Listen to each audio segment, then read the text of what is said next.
It's good to spend a little time with you today as we've begun the journey into the season of Lent. I'm going to share a little devotion with you about our theme for this spiritual season, about being lost and found in just a moment.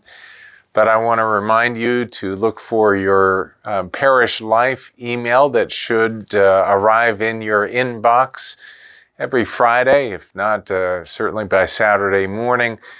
To give you all the details you'll need about activities in the life of our church together, including links for fellowship opportunities, learning opportunities. There's a whole lot of powerful ways that you can grow in your faith, whether it's in one of our faith formation activities or in the way you serve with the community through one of our mission opportunities, or the way that you can have some fun with others and support missions at the same time. There's so much going on in the life of the church. I encourage you to go there to your parish life or go to our webpage, firstpresslibertyville.org, where always you can find out the news of what's taking place. Our worship is on YouTube this Sunday at 10 o'clock Central Time. We'll be on YouTube Premiere Live. After that, you can watch us on demand. For those of you who are members of our congregation, I remind and encourage you that we need to have a good turnout for our Zoom congregational meeting. It will be at 11 o'clock on Sunday morning following worship. If you are a member of the church, you should have received an email with that link. It also will be in our First Press Community Facebook group. But I want to encourage you to look in your spam filter if you can't otherwise find it.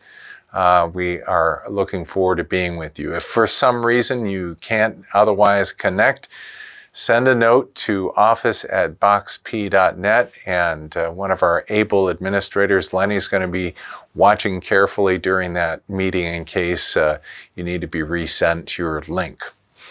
Well, I want to remind you that we started our season of Lent on Wednesday of this week. We shared an Ash Wednesday together, and it was moving for me and other associate pastors to talk with those of you who came by to receive the sign of the cross in Ash. Young and old were receiving that, and some good pastoral conversation. I was able to hear and learn about things that have been happening in your lives. In addition, of course, we tried out Zoom as an opportunity for worship so that you could see and be with some other people while sharing in our worship. We knew we were going to learn some things that we would try or not try again. And we may try this again, maybe in a more informal context when we arrive at the time of sharing in the Lord's Supper on Maundy Thursday. But thank you for bearing with us on that, and grateful for all the nice comments that we've been receiving, and gratitude for that offering. This Sunday we'll be worshiping only on our YouTube platform, but on the 28th, we will start up with in-person worship in addition to our YouTube worship. That YouTube worship, I'm sure it'll be carrying on at least through the summer, so don't worry about that going away. But it is wonderful for those of us who feel safe and able to come together to be in our worship space in the sanctuary. You do need to register if you want to come to that. Following worship on Sunday, the registration will open. That's the way it'll work every week. Following worship, then the registration for the succeeding week will open. And then you can go and answer some questions and be ready to participate. We need you to be masked. Need to make sure if you've traveled that you are quarantining sufficiently and that you don't have any symptoms that would be problematic. But we will then socially distance, have you come into the space. There is no congregational singing, but we will do some unison prayer. And we will be sharing music both in terms of Gloria at the organ console and also in terms of some video contributions as well. If you can make it, that'll be wonderful. And that's on the 28th. This Sunday, the 21st, is the last time when we only have our YouTube worship during these days of pandemic, when things may change, right, according to positivity rates. But thanks be to God, they're lower at this point in time. Here's a little devotion to think about in this season of Lent. You may see some examples of what the Scots call cairns, one stone on top of the other, with the top rock being kind of a duck whose beak points the way that you need to travel when the path is otherwise unclear. You're moving over rocky terrain. You know, I think all of us have a feeling that we've been going over rocky terrain, don't we? And I've been sharing with folks who have experienced loss, perhaps the death of a loved one, the loss of a job, living through COVID-19, or other kinds of health challenges that are all the more difficult in these days. And we're reflecting upon the way that as Jesus' disciples traveled with him, they often were confused, disappointed, feeling lost. Even Jesus himself, when he found his way to Jerusalem, prayed in Gethsemane. His disciples were there and they fell asleep. He was all on his own. The good news is that our God always has a watchful eye upon us. So many of you have memorized the 23rd Psalm at some point in your life, right? Even though I walk through the valley of deepest, darkest shadows, even the valley of the shadow of death, I will not fear, for you, O God, are with me.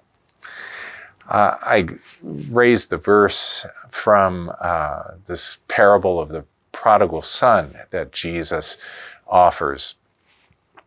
As we move through the season of Lent, we're reading through the Gospel of Luke, and there are countless stories of lost and found. But for today's devotion, I wanted to raise this up, a reflection upon the way the Father in this story, Father of extravagant love, when his prodigal son returns home, says we must celebrate because he was lost and now he's found. We thought he was dead, but he is alive. It's interesting how so often we just think in terms of the transactional realities of winners and losers, of gain and loss. This story of the prodigal is one in which the younger brother thinks that by treating his father as if he died and received his inheritance, he can now find true happiness. But as he goes out on his journey, he meets with ruin, and then reflects back on the intangibles that give him that true sense of being found by being at home, even in the daily chores of life. He returns home. He thinks, well, just treat me like a servant, not like a family member. Certainly his older brother might have thought that would have been a good idea. But the father instead wants to celebrate the gift of life.